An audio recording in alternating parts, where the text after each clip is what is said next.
ಮಾಡಬೇಕು ಅಂದೆ. ಏನ್ ಮಾಡುವ ನಮ್ಮ ಹಣೆ ಬರ್ಬೇಕು. ಇನ್ನೊಬ್ರು ಅವತ್ತು ಅದು ಹೇಳಿದೆ, ಇವತ್ತು ಇದು ಹೇಳ್ದೆ. ಏನ್ ಹೇಳ್ತೀವ ಪುಣ್ಯಾತ್ಮ, ನೀನು ಕೊಡಿದ್ರು ಕೊಡದೆ ಆಗ್ತದ ಇಲ್ವಾ ಹೇಳು. ಅವಳಿಗೆ ಗಂಡ ಯಾರು? ನಾನು. ಕರ್ಕೊಂಡು ಹೋಗ. ಆಗುದಿಲ್ಲ ಅಂತಾದ್ರೆ ನಿನ್ನನ್ನು ಸಿಗಿದು ತೋರಣ ಕಟ್ತೇನೆ. ಬೇಡ, ಉಪ್ಪತ್ತಿ ಒಣಸಿ ಮಳೆಗಾಲ ಒಳ್ಳೇದಾಗ್ತದೆ. ಅದ್ರ ತಿಂದ್ರೆ ಸತ್ರ ನೀ ತಿಂದ್ರು ತಿಂದೆ ಹೇಳಿ. ಆಗ್ತದೆ ಇಲ್ವ ಹೇಳು. ರವಿ ತೇಜ ಏನಂತ ಗೊತ್ತುಂಟಲ್ಲ ನನಗೆ. ಆಗ್ತದೆ ನಿನ್ನ ಕಣ್ಣು ಕೇಳ್ತೇನೆ ಪಾಪಿ. ಆದಷ್ಟು ಬೇಗ ಆಗಬೇಕು, ಗೊತ್ತಾಯ್ತಲ್ಲ.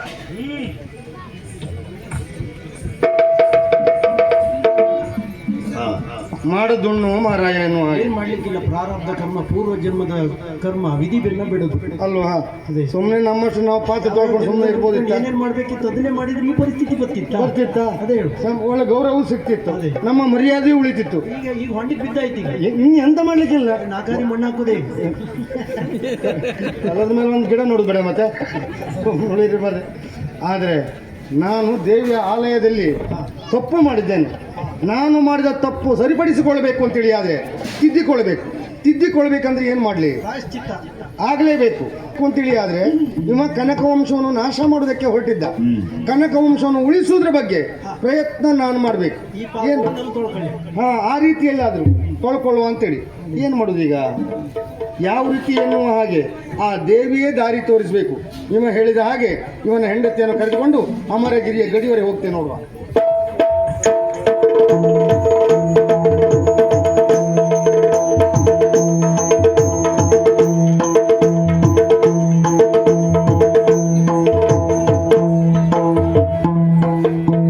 ರವಿತೇಜನ ಹೆಂಡತಿನ ಶೂಲಗಿತ್ತಿಯ ಮನೆಯಲ್ಲಿ ಬಿಟ್ಟೆ. ಸುಖ ಪ್ರಸವವಾಯಿತು. ರವಿತೇಜನ ಹೆಂಡತಿ ಹರಿದದ್ದು ಗಂಡು ಮಗು. ಇತ್ಲಗಿಂದ ಏನಾಗಿದೆ, ಬಲದೇವನ ಹೆಂಡತಿಯು ಕೂಡ ಹಳಿದಕ್ಕಾಗಿ ಬಂದಿದ್ದಾಳೆ. ಅವಳು ಹರಿದದ್ದು ಹೆಣ್ಣು ಮಗು. ಈಗ ಒಂದು ಕೆಲಸ ಮಾಡಿದ್ರೆ ಏನು, ರವಿತೇಜನ ಹೆಂಡತಿಯ ಬಳಿಯಲ್ಲಿರುವಂತಹ ಗಂಡು ಮಗುವನ್ನ ಬಲದೇವನ ಹೆಂಡತಿಯ ಮಗುವಲ್ಲಿ ಮಲಗಿಸಿ, ಅಲ್ಲಿರುವಂತಹ ಹೆಣ್ಣು ಮಗುವನ್ನ ಇಲ್ಲಿ ಮಲಗಿಸಿದ್ರೆ ಇವ ಕನಕ ವಂಶ ಹೇಗೆ ನಾಶ ಮಾಡ್ತಾನೆ. ಹಾಗಂತ ಈ ವಿಷಯ ಗೊತ್ತಿರುವುದು ನನಗೆ ಮಾತ್ರ. ಇವನ ಜೊತೆಯಲ್ಲೇ ಇದ್ದೆ ಅಂತ ಹೇಳಿದ್ರೆ ಒಂದಲ್ಲ ಒಂದು ನನ್ನನ್ನು ಕೊಲ್ಲುವುದೇ. ಬ್ರಾಹ್ಮಣ ಎನ್ನುವುದು ಕೂಡ ನೋಡುವವನಲ್ಲ. ಏನು ಮಾಡಲಿ, ನಾನು ಉಳ್ಕೊಳ್ಬೇಕು. ಈ ವಿಚಾರ ನಾಳೆ ಒಂದು ದಿನ ಪ್ರಚಾರ ಆಗಬೇಕು ಅಂತೇಳಿ ಆದರೆ ಒಂದು ಕೆಲಸ ಮಾಡುವ, ಮಗುವನ್ನ ಬಾಣಂತಿಯನ್ನ ಬಂಡಿಯಲ್ಲಿ ಕರ್ಕೊಂಡು ಹೋಗ್ತೇನೆ. ಹೋಗುವಂತಹ ಸಂದರ್ಭದಲ್ಲಿ ನಿಧಾನವಾಗಿ ಇಳ್ಕೊಂಡು ನಾನು ಬದುಕುವುದಕ್ಕಾಗಿ ರೂಪ ಮರೆಸ್ಕೊಂಡಿರ್ತೇನೆ. ಪ್ರಚಾರ ಹೇಗೆ, ಚಲಿಸುವ ಬಂಡಿಯಿಂದ ಜಿಗಿದು ವಾಸುದೇವ ಶರ್ಮ ಆತ್ಮಹತ್ಯೆ ಎನ್ನುವ ಹಾಗೆ ಪ್ರಚಾರ ಮಾಡ್ತೇನೆ ನೋಡಿ.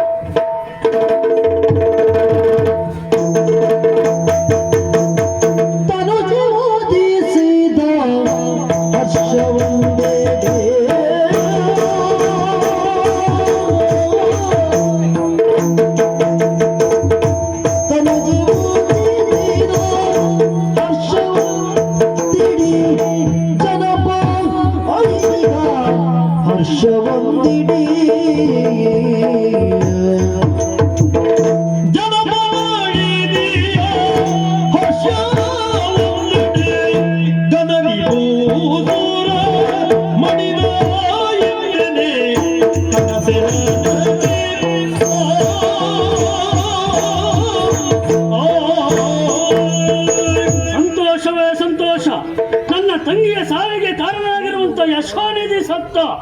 ನನ್ನ ಜೊತೆಯಲ್ಲೇ ಇದ್ದಂತ ವಾಸುದೇವ ಶರ್ಮನು ಸತ್ತ ಎನ್ನುವ ವರ್ತಮಾನವನ್ನು ತಿಳಿದೆ. ಅವ ಸತ್ತದ್ದು ಬಹಳ ಒಳ್ಳೆಯದೇ ಆಯಿತು. ನನ್ನ ಗುಟ್ಟಿನ ವಿಚಾರ ಗೊತ್ತಿರೋದು ಅವನಿಗೆ ಮಾತ್ರ. ಮತ್ತೊಂದು ಸಂತೋಷ, ತುಂಬು ಗರ್ಭಿಣಿಯಾಗಿರುವಂಥ ನನ್ನ ಮಡದಿ ಹೆಣ್ಣು ಮಗುವಿಗೆ ಜನ್ಮವನ್ನು ಕೊಟ್ಟಿದ್ದಾಳೆ. ಆ ಮಗುವನ್ನು ಗುರುಮಠಕ್ಕೆ ಕಳುಹಿಸಿಕೊಡಬೇಕು, ವಿದ್ಯೆಯನ್ನು ಕಲಿಸಬೇಕು. ಆಕೆಯ ಲಾಲನೆ ಪಾಲನೆ ನೋಡಿ ಇನ್ನೂ ಸಂತೋಷ ಪಡಬೇಕು. ತಡೆ ಯಾಕೆ, ನಡೀತದೆ.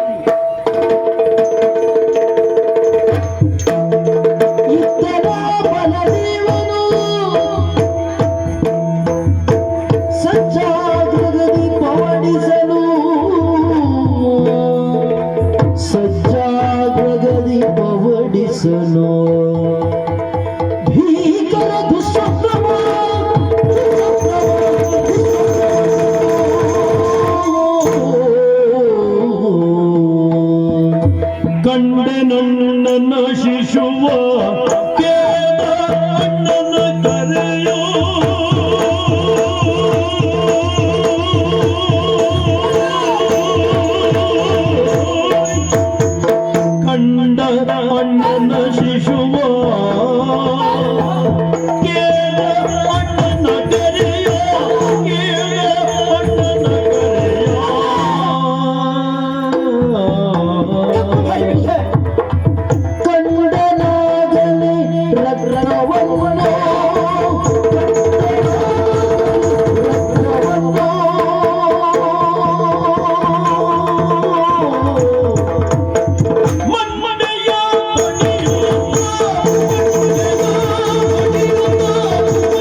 ಶತ್ರು